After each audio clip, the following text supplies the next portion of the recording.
ാണ്. മൂസയെ വിളിക്കുമ്പോ മൂസ എന്ന് വിളിക്കാം, ഈസയെ ഈസ എന്ന് വിളിക്കാം. മറിയമിന്റെ മകനായ ഈസ എന്നാണ് അല്ലാഹു ഈസയെ വിളിച്ചത്. ഇവിടെയാ അയ്യുഹൻ നബി, ഏ നബിയേ എന്നൊക്കെ വിളിച്ച് ബഹുമാനിച്ച അല്ലാഹു തന്നെ ഖുർആനിൽ മറ്റൊരു സ്ഥലത്ത് പറഞ്ഞത് ഈ സദസ്സിൽ കൂടിയ ആണുങ്ങളും പെണ്ണുങ്ങളും ഇടുത്തി പോലെ ഏറ്റെടുത്തിട്ട് മടങ്ങണം. ഇന്നക മയ്യിത്തുൻ, മുഹമ്മദേ തീർച്ചയായും നീ മയ്യിത്താണ് സല്ലല്ലാഹു അലൈഹി വസല്ലം. അത് പറഞ്ഞുകൊണ്ടല്ലാതെ എങ്ങനെ ഈ മദ്ഹ് അവസാനിപ്പിക്കും? അല്ലാഹുവേ നീ തന്നെ ശക്തിമാൻ, നീ തന്നെ പ്രകാശം, നീ തന്നെ മരണമില്ലാത്തവൻ, നീ തന്നെ മരിപ്പിക്കുന്നവൻ. ഇന്നക മയ്യിത്തുൻ വ അൻതും മയ്യിത്തൂൻ, അവരൊക്കെ മയ്യിത്താണ് തീർച്ചയായും മുഹമ്മദേ നീയും മയ്യിത്താണ് സല്ലല്ലാഹു അലൈഹി വസല്ലം. 63 കൊല്ലമല്ലയോ കൊടുത്തുകൊള്ളൂ. ഈ വിനീതൻ പലപ്പോഴും പരിശുദ്ധ നബിയെക്കുറിച്ച് ആലോചിച്ചിരിക്കുന്ന സമയത്ത് ആലോചിക്കാറുണ്ട്. 63 കൊല്ലമാണ് ആകെ ആയുസ്.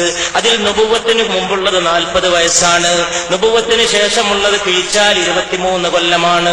ആകെ കൂടി കിട്ടിയത് 23 കൊല്ലമാണ്. 23 കൊല്ലം കൊണ്ട് നീതി ലോകത്ത് നടക്കണം. 23 ലകം കൊണ്ട് പെണ്ണിനെ മോചിപ്പിക്കണം. 23 കൊല്ലം കൊണ്ട് കുഴിച്ചു മൂടപ്പെടുന്ന പെൺകുഞ്ഞിന് ജീവനേകണം. 23 കൊല്ലം കൊണ്ട് പെണ്ണിന് സ്വത്തവകാശം കൊടുക്കണം. 23 കൊല്ലം കൊണ്ട് ജോലി കഴിഞ്ഞു വരുമ്പോ വേർപ്പ് വറ്റുന്നതിന് മുമ്പ് കൂലി കൊടുക്കാനുള്ള ഒരവസ്ഥ തൊഴിലാളികൾക്ക് മുമ്പിൽ ശ്രദ്ധിക്കണം.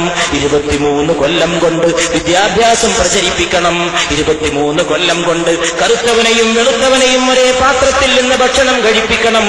23 കൊല്ലം കൊണ്ട് സ്വർഗം പഠിപ്പിക്കണം, നരകം പഠിപ്പിക്കണം, സിറാത്ത് പഠിപ്പിക്കണം, മീസാൻ പഠിപ്പിക്കണം, മഹ്ശറ പഠിപ്പിക്കണം, ഹൗദുൽ കൗസറിന്റെ മനോഹാരിത പഠിപ്പിക്കണം.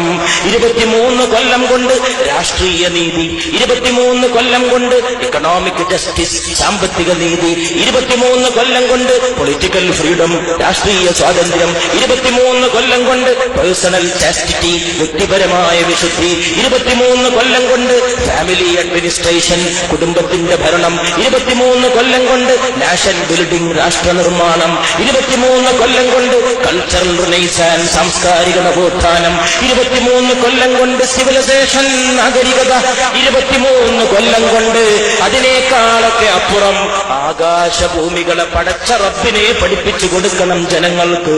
അതൊക്കെ ഏറ്റെടുത്തുകൊണ്ട് നബി വന്നിട്ട് നുബുവത്തിന് ശേഷം ആകെ കൊടുത്തത് വെറും 23 കൊല്ലം. ഈ വിനീതന്റെ എളിയ മനസ്സിൽ വെറുതെ തോന്നാറുണ്ട്, എന്തേ അള്ളാ ഏറെ കൊടുത്തില്ല? ഒരു സെക്കൻഡ് അവിടുന്ന് ഏറെ ജീവിച്ചിരുന്നുവെങ്കിൽ അത് ലോകത്ത് കോടാനുകോടിക്ക് 1000 ആണ്ടിന്റെ കോടിക്കണക്കിന് നന്മകളായി തീരുമായിരുന്നു. അതുകൊണ്ട് ദുന്യാവ് ഒരു ഇടത്താവളം മാത്രമാണ്. ഇന്നത്തെ ലോകത്തിന് പറ്റിയ ഏറ്റവും വലിയ പിഴവെന്തെന്നറിയുമോ? സുഖജീവിതത്തിലെ ആറാട്ടമാണ്. ആടുന്നവരെ നിങ്ങൾ നിങ്ങളെ മറക്കുകയാണ്. ഏത് സന്തോഷത്തിലും വ്യക്തിത്വം മറക്കരുത്, ഭൂമിയെ മറക്കരുത്, നടക്കുന്ന ഭൂമിയെ പിളർത്തരുത്, അഹങ്കാരം കൊണ്ടൊരു കുഴി കുഴിക്കരുത്, വിനയം കൊണ്ടൊരു ഇതിഹാസം തീർക്കണേ. നീ ആകാശത്തോളം ഉയരില്ല യുവാവേ, നീ